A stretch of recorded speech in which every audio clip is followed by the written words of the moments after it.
The evening sun hung low, casting long shadows across the open land. The air was dry, quiet, too quiet for that time of day. The rancher was walking back from the barn when he saw something moving near the fence line. At first he thought it was a stray calf, but then he saw the outline of a woman, her steps uneven, her hands clutching her side as if she were holding herself together. He stopped where he stood, dust swirling around his boots. For a moment he wasn't sure if she was real. She stumbled once then again before finally falling to her knees in the dirt. He ran toward her, his hat nearly flying off in the wind. When he reached her, she tried to push herself up but couldn't. Her skin was pale under the sun, her lips cracked, her breath shallow. He crouched beside her, his voice rough but careful. "Ma'am, can you hear me?" She nodded weakly, eyes unfocused. Then, barely above a whisper, she said, "It hurts inside too." The words caught him off guard. He looked down, expecting blood, but there wasn't much, just dirt, sweat, and fear written across her face. He didn't ask questions. He didn't need to. He slipped one arm under her shoulders, the other beneath her knees, and lifted her as if she weighed nothing. She gasped softly, her head falling against his chest. The rancher's heart thudded once hard. It wasn't the sound of pain. It was the sound of something human he hadn't felt in years. The wagon was parked by the corral, and he carried her there, careful not to jolt her. The old wooden wheels creaked as he guided it toward the house, the sound echoing across the open plains. The sky behind them burned with the last light of day, orange, pink, fading into the dark. She didn't speak again, just held her side and stared at the horizon as if afraid of what was behind it.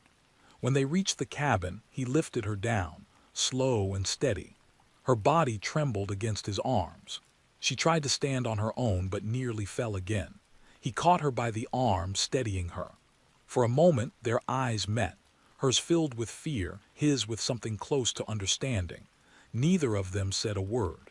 The night was falling, and something about it felt heavy, like the start of a story neither of them were ready to tell. He pushed the door open with his shoulder, carrying her inside. The wooden cabin smelled faintly of smoke and dust, the air thick with the scent of old pine and worn leather. The fire in the stone hearth had burned low, but the coals still glowed red. He laid her gently on the small cot near the wall, then stepped back, unsure what to do next. Her breathing was shallow, uneven, and her hands still clutched her ribs as though letting go might shatter her completely. The rancher poured water from a metal pitcher into a cup and knelt beside her. "Here," he said softly. She blinked, hesitant, as if she couldn't decide whether to trust him. Then slowly she reached out and took it, her fingers shaking. She drank only a little before lowering it again. Her eyes were wide but distant, somewhere between fear and exhaustion. "You hurt bad?" he asked quietly. She looked at him, then down at the floor. Her voice was soft, raspy. "Not like you think." He frowned, not understanding. He'd seen wounds before. Broken bones, deep cuts, the kind of injuries a person wears like badges from a hard life. But this was different.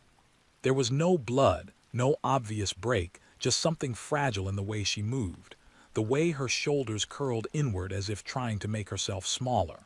He went to the fire and added a few logs, watching the sparks jump before turning back to her. "You should rest," he said, but she didn't answer. Her eyes were locked on the flames, reflecting the light in a way that made her look almost ghostly. He poured another cup of water, set it beside her, and took a step back. After a long moment she spoke again, her voice quieter this time. "You don't have to help me." He leaned against the wall, crossing his arms. "I know." Then why are you? He thought about it. There were 100 answers, but none that felt right. Finally, he said, "Because I couldn't just leave you out there." She looked away. Most would have.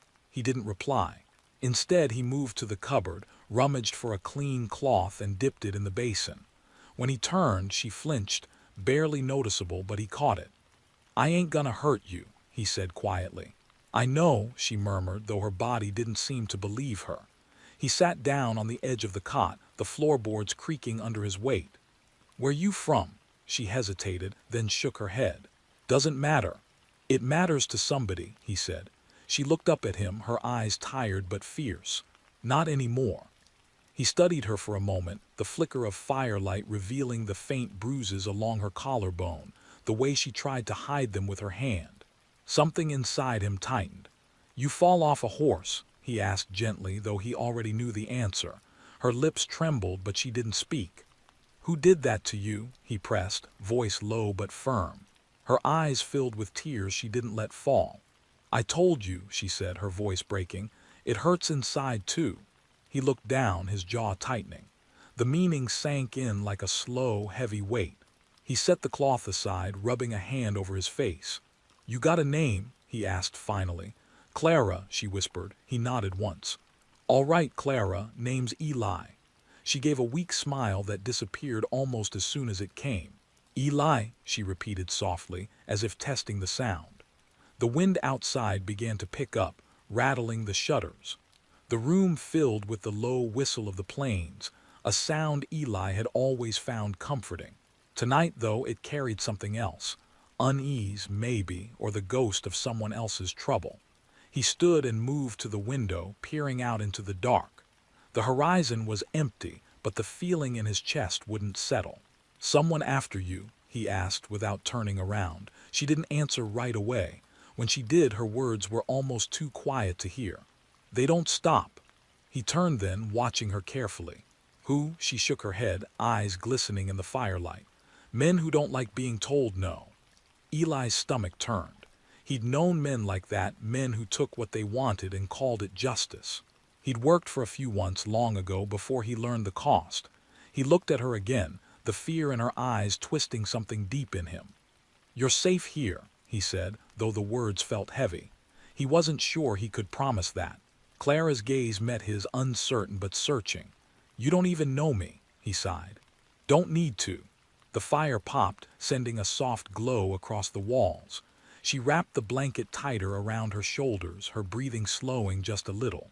Eli fetched another log, placed it gently on the fire, and sat back down across from her.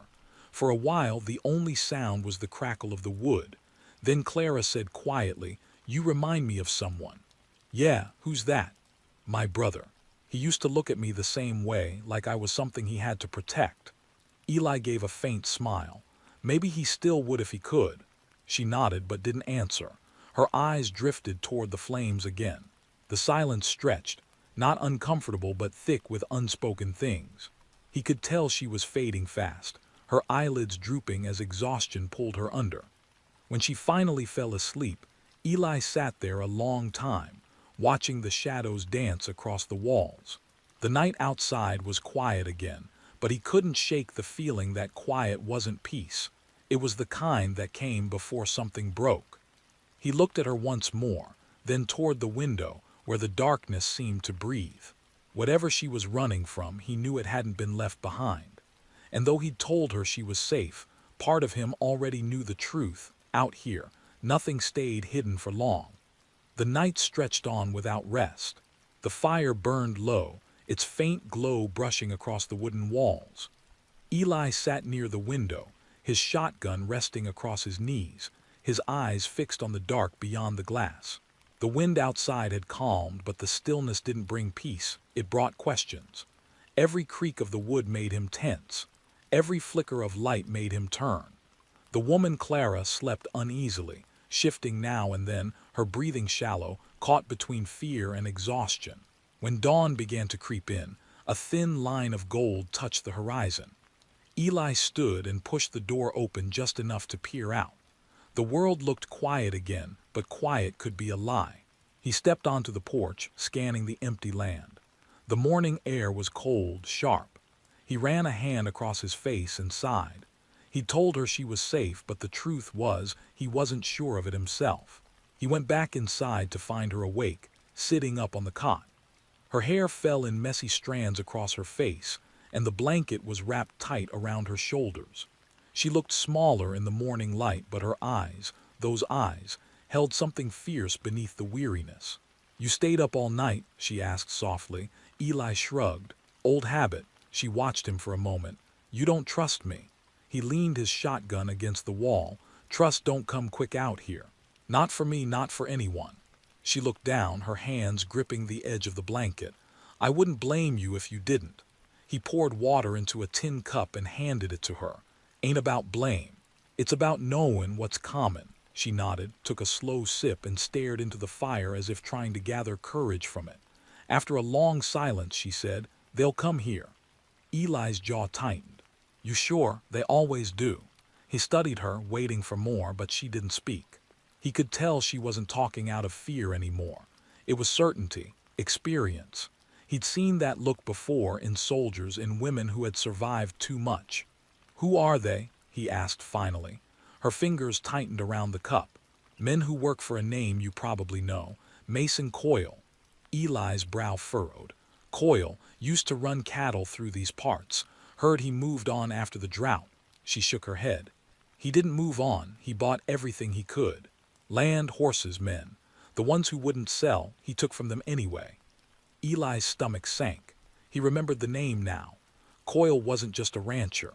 He was the kind of man who hid cruelty behind charm, who smiled in church on Sundays and burned homes by Monday. "What you do to get him after you?" Eli asked. Clara looked up, her voice trembling but clear. "I told the truth." He waited. "I worked in his house," she continued. "Did the cleaning, cooking, whatever was needed. One night I found something I shouldn't have. A ledger. Names, numbers, payments to men who didn't exist. Money from land that wasn't his. He caught me reading it, said I was stealing. Said no one would believe me." Her voice faltered, her eyes glassy but fierce. He was right. No one did. Eli felt a coldness in his chest that had nothing to do with the morning air. "You ran," he said quietly. She nodded.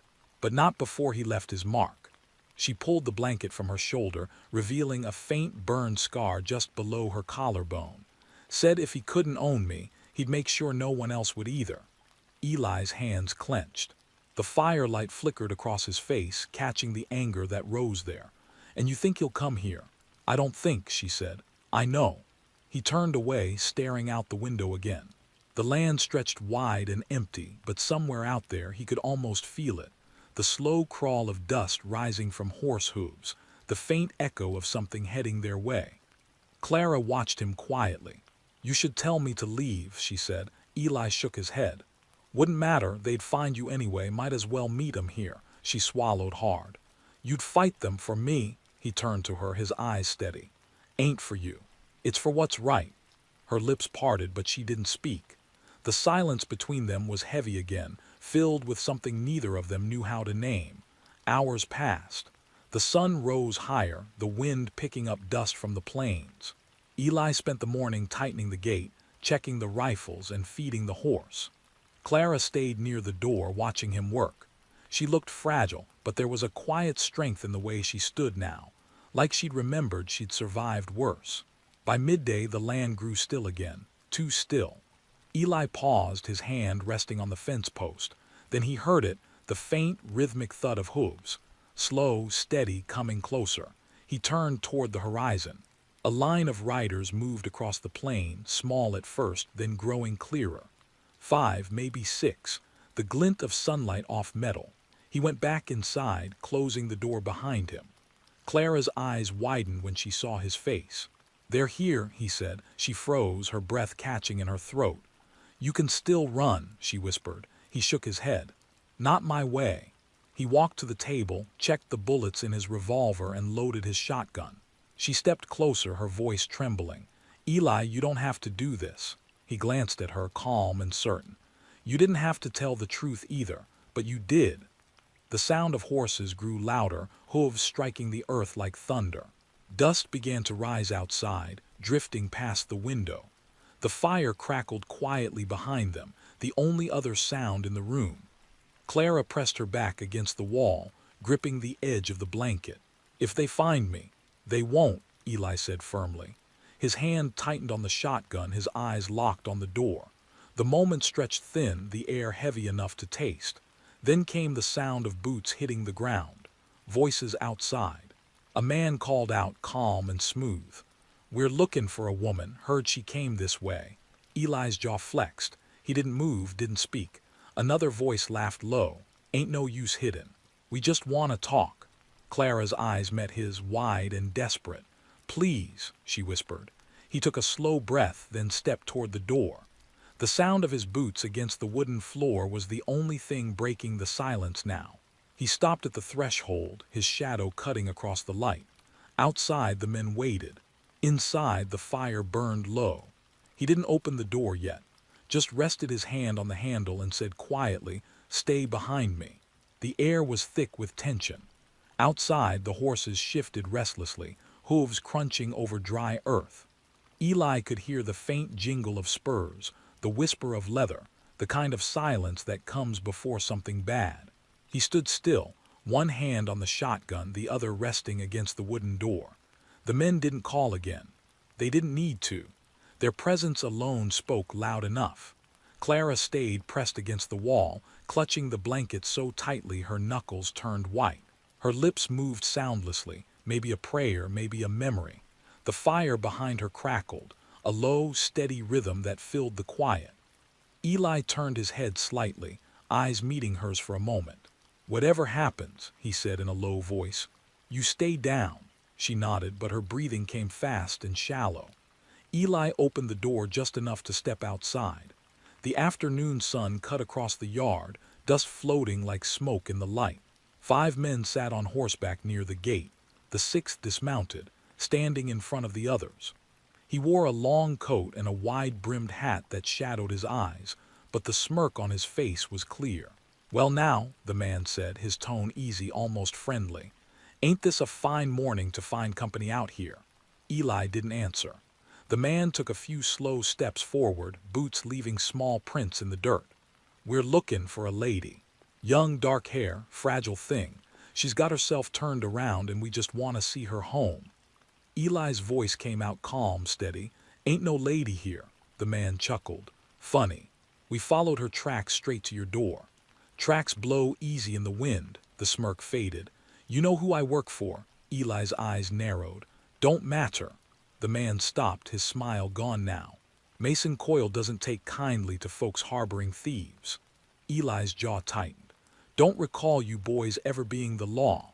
Behind the man, one of the riders shifted in his saddle, hand resting on his gun. The tension was like a held breath. Dust swirled between them, the wind whispering through the grass. "Tell you what," the man said finally. "You let us have a look inside and we'll be on our way." Eli didn't move. "Ain't happening." "You sure about that?" Eli raised his shotgun just a little. "Pretty sure." The man's expression changed, not fear, not yet, but annoyance. He tipped his hat back, revealing a scar that cut through his eyebrow. "You got guts, I'll give you that. But guts don't mean much when you're dead." Eli didn't flinch. "You talk too much." For a heartbeat, no one moved. Then the man gave a small nod. The rider on the left kicked his horse forward, hand already going for his revolver. Eli fired first. The shotgun's roar split the air, echoing across the plains. The rider fell from his horse before his hand even reached the trigger. Chaos erupted. Horses screamed, men shouted, and dust exploded into the air. Eli ducked behind the porch post as bullets tore into the wood. He reloaded fast, his movements sharp, practiced. Clara screamed from inside but stayed low like he'd told her. The sound of glass shattering filled the cabin. "Come out, old man," someone yelled. "You can't take us all." Eli fired again, catching another in the shoulder. The man spun from his saddle, hitting the dirt hard. 2 of them dismounted and started circling wide, using the corral as cover. Eli grabbed his rifle from where it leaned near the door. He ducked out of sight and crawled along the edge of the porch. Sweat and dirt streaked his face. Inside, Clara pressed her hands over her ears. The sound of gunfire shook the walls. She crawled toward the table, trying to stay below the window. Her hands trembled as she searched for something, anything she could use. Her eyes landed on Eli's revolver lying beside the lantern. She hesitated, then grabbed it. Outside, Eli fired again, then cursed under his breath. He was running low. The leader called out over the chaos, his voice smooth but sharp. "Ain't worth dying for her, Cowboy. Just hand her over and you can walk away." Eli leaned out just far enough to see the man standing near the fence, his pistol drawn, a cruel grin on his face. "You ride out now," Eli shouted back, "and I'll let you keep breathin'," the man laughed. "I admire your spirit, but you don't understand who you're dealing with." Eli's reply was short. "I don't care." The leader raised his hand, signaling the others. Two men broke off toward the side of the house. Eli caught the movement and fired, hitting one square in the leg. The other ducked and kept running, disappearing behind the barn.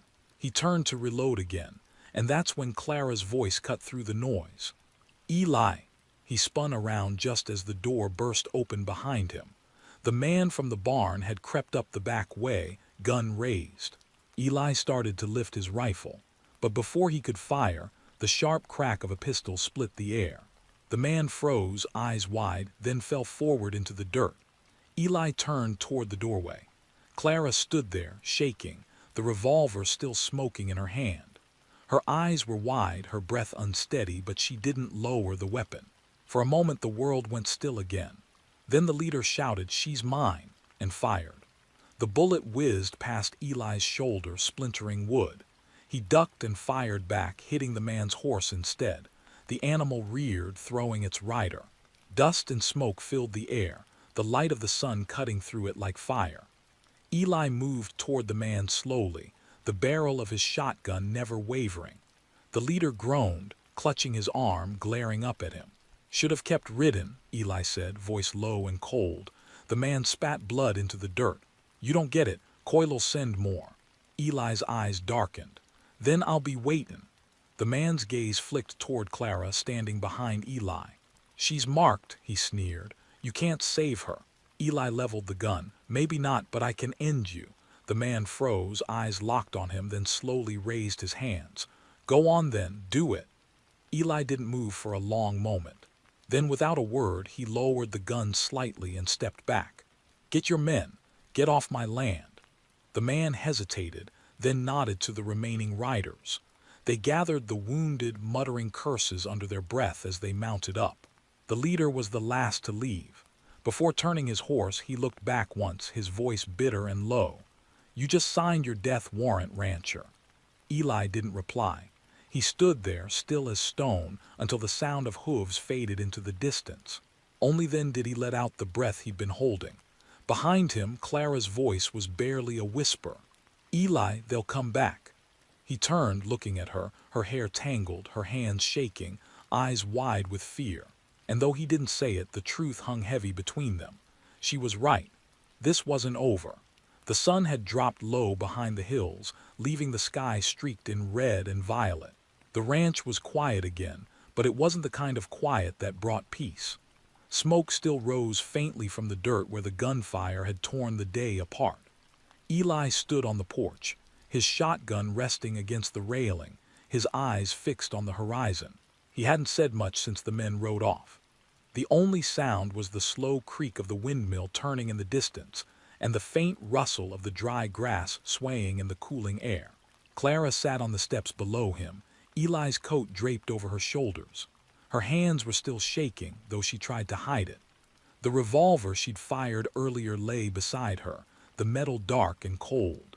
Every now and then her eyes drifted toward it, then away, as if trying to make sense of what she'd done. Eli finally spoke without turning around. "You did what you had to." She looked up at him. "I killed a man." He didn't move. "He was gonna kill me. That doesn't make it easier." Her voice cracked a little and she pulled the coat tighter. "I didn't even think, I just—" She stopped, her throat closing on the words. Eli nodded slowly. "That's how it goes. You don't think, you just act, then you live with it." She stared at the dirt between her boots. "Do you?" He turned his head then, his face half in shadow. "Every day." The wind picked up, carrying the faint smell of burned powder and blood. Clara shivered, though the air was still warm. She wanted to ask him what he meant, but something in his tone told her not to. There was a story behind those words, the kind that wasn't meant to be spoken. After a long pause, she asked, "You think they'll tell him?" Eli didn't have to ask who she meant. Mason Coyle. The name hung like a curse between them. "They'll ride straight to him," he said. "And he'll come himself next time." Clara's stomach tightened. "You should have killed them." He shook his head. Dead men don't send warnings, alive ones do, gives us time. Time for what? Eli stepped down from the porch, picked up a handful of dirt and let it fall through his fingers. To finish what they started. She watched him, confusion in her eyes. You mean run? He looked back at her, his expression unreadable. No, I mean fight. Her heart pounded. You can't fight him, Eli. You don't know what he's capable of. Eli's voice was quiet but firm. I know men like him, think the world belongs to him just 'cause no one's told him otherwise. Clara stood slowly. And you think you can stop him? He met her eyes, calm but steady. I can try. The fire inside the cabin had burned down to embers. The light from it glowed faintly through the window, casting warm streaks across the ground. Clara followed Eli back inside. The floor creaked under their boots, and the faint smell of smoke still lingered from the fight. He set his shotgun on the table and started cleaning it, moving with the patience of someone who'd done it too many times before. She sat across from him, her hands folded, watching. After a moment she said softly, I thought I left that life behind, the fear, the running. Eli didn't look up. You can leave a place, Clara, but not what it does to you. She stared at him, her voice barely above a whisper. Then what's left? He glanced up, his gaze steady. What you do next?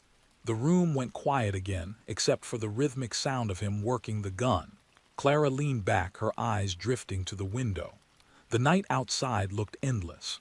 Somewhere out there, Mason Coyle was already on his way. She could feel it, the same way an animal feels the storm before it hits. Eli finished cleaning the barrel and set the gun aside. He poured a little whiskey into 2 tin cups, slid one toward her. Drink, he said. She hesitated. I don't. It'll help. She took a sip, the burn catching in her throat. It steadied her, even if only for a moment. What if they come tonight? She asked. They won't. How do you know? Because they'll want daylight, he said. Coyle likes people to see what he does. Clara shuddered. She didn't doubt it. Men like Mason wanted fear to have witnesses. Eli leaned back in his chair. You should sleep. You'll need your strength. I don't think I can. Try anyway. She nodded, though she didn't move. She just sat there watching him, the lines on his face, the steady calm in his movements. He looked like a man who'd already made peace with whatever came next. She envied that. Hours passed. The wind outside grew louder, brushing against the old boards of the cabin. Eli stayed awake, sitting by the window again, his rifle across his lap. Clara drifted in and out of uneasy dreams, jerking awake at every sound. Once she thought she heard footsteps in the yard, but it was only the wind tugging at the fence gate. Sometime before dawn, Eli stepped outside. The air was cold, sharp enough to sting. He walked to the edge of the porch and looked out across the plain. The first light of morning was beginning to creep in, painting the land in pale silver. He could see the faint trail of hoofprints leading away, already half covered by the wind. His gut told him it wouldn't be long before new ones appeared. Behind him, the cabin door creaked open. Clara stepped out, wrapped in a blanket. You didn't sleep, she said. He shook his head. Didn't plan to. She came to stand beside him, the blanket trailing against the wood. You could still walk away, she said quietly. You don't owe me anything. Eli didn't answer at first. The sky was lightening, streaks of pink mixing with the gray. Finally, he said, maybe not. But I can't stand by and let him do to you what he's done to others. Clara's voice wavered. He'll kill you. Eli turned toward her, his eyes calm. Maybe, but he'll have to earn it. For a long time they just stood there, side by side, watching the sun push through the clouds. The land looked peaceful again, but both of them knew it was only a lie the morning told before the truth arrived. Eli glanced at the horizon once more and said quietly, He's coming. I can feel it. And Clara, staring out at the empty land, didn't argue. She could feel it too. The morning broke heavy and still. The air hung thick with that kind of quiet that meant trouble was near. Eli stood in the yard, the rifle in his hands, the brim of his hat pulled low against the growing light. His horse snorted beside the fence, uneasy, its ears twitching toward the horizon.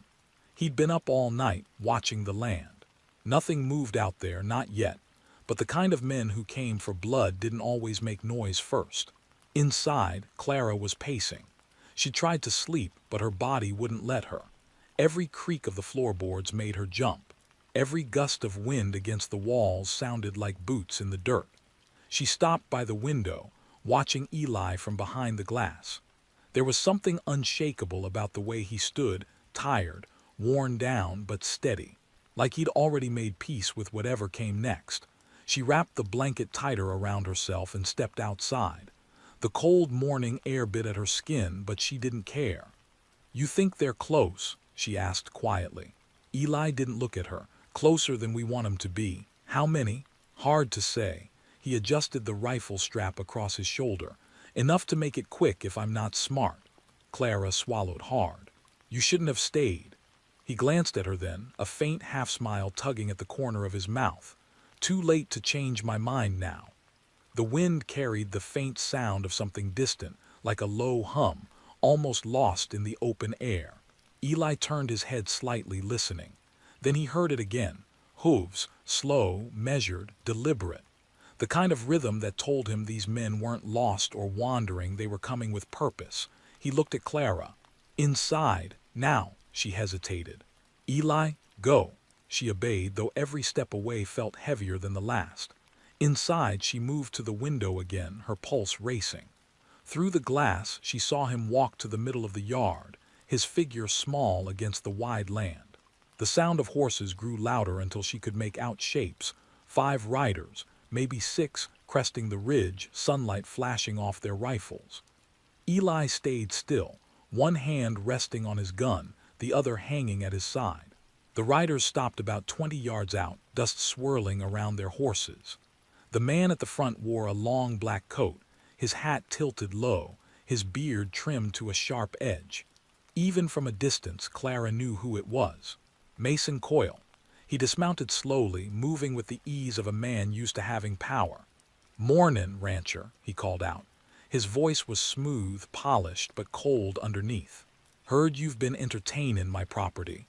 Eli's expression didn't change. "Don't reckon I've ever hosted property before." Coyle smiled, though it didn't reach his eyes. "Clever, but I'm not in the mood for clever. You've got something of mine, and I've come to collect." Eli rested his hand on the rifle. "She ain't yours." Coyle tilted his head, amused. "You say that like you believe it matters." The men behind him spread out, circling like wolves. Eli counted 3 rifles and 2 revolvers, all of them trained on him. He shifted his stance slightly, enough to keep his feet planted. "You ride back the way you came," he said, his voice low but steady. "Ain't no need for this." Coyle laughed softly. "You got grit, I'll give you that, but grit doesn't change how this ends." Eli didn't move. The wind kicked up dust between them, spinning small clouds across the ground. Inside, Clara gripped the window frame so tightly her fingers hurt. Her heart pounded as she watched the 2 men face each other. Coyle's voice carried easily through the morning air. "Step aside, rancher. I'll take her, and maybe I'll let you live long enough to regret it." Eli lifted his rifle slightly. "You'll have to earn her." Coyle's smile vanished. "So be it." The first shot came from Coyle's men. Eli ducked behind the trough as bullets splintered the porch rail and ripped into the dirt. The sound was deafening. Clara dropped to the floor inside, covering her ears. Eli fired back, quick and sharp, the crack of his rifle echoing across the open plain. One man fell from his horse. Another cursed and scrambled for cover. "Flank him," Coyle shouted. Eli reloaded, his fingers working fast. The men spread out, trying to close in, but he moved faster, rolling from cover, firing again. Dust filled the air, thick and choking. A horse screamed and bolted. The gunfire stopped for a breath, and that's when Clara heard Coyle's voice again, closer now. "You can't win this, Eli," he yelled. "You think one man and one gun can stop me?" Eli stood slowly, breathing hard, his shirt streaked with dirt and sweat. "Ain't about winning, it's about finishing." Coyle stepped out from behind a wagon, pistol in hand. He fired once. The bullet grazed Eli's arm, tearing through the fabric. Eli grunted, stumbled, then steadied himself and fired back. The shot hit Coyle's shoulder, spinning him halfway around. He dropped to one knee, snarling. Inside, Clara couldn't stay still. She grabbed the revolver from the table and ran to the door. "Eli, stay back," he shouted, but she didn't listen. Coyle saw her and laughed even through the pain. "There she is," he said, voice dripping venom. "Always running, always needing someone to save her." Clara raised the gun, her hands trembling. "No more." Coyle turned his pistol toward her, but Eli moved first. He lunged forward, firing one last shot that tore through the air and dropped Coyle to the ground. The echo of it lingered long after the smoke cleared. The remaining men hesitated. One dismounted, checked Coyle's body, then looked up at Eli with fear written all over his face. "We're done," he said quietly. "We're done." They turned their horses and rode off without another word, disappearing into the wide stretch of land. The yard went still again. Only the wind remained. Eli lowered his rifle, his arm bleeding but steady. He looked toward Clara, standing in the doorway with tears streaking her face. Her hands shook as she dropped the revolver into the dirt. He started toward her, slow, each step heavy, his boots kicking up dust. She met him halfway, her breath unsteady, her voice breaking. "You could have died." He gave a faint, tired smile. "Not today." She pressed a hand to his arm, trying to stop the bleeding. Neither of them spoke for a while. The world around them felt too big, too quiet. The smoke from the last gunshot drifted into the air, curling into nothing.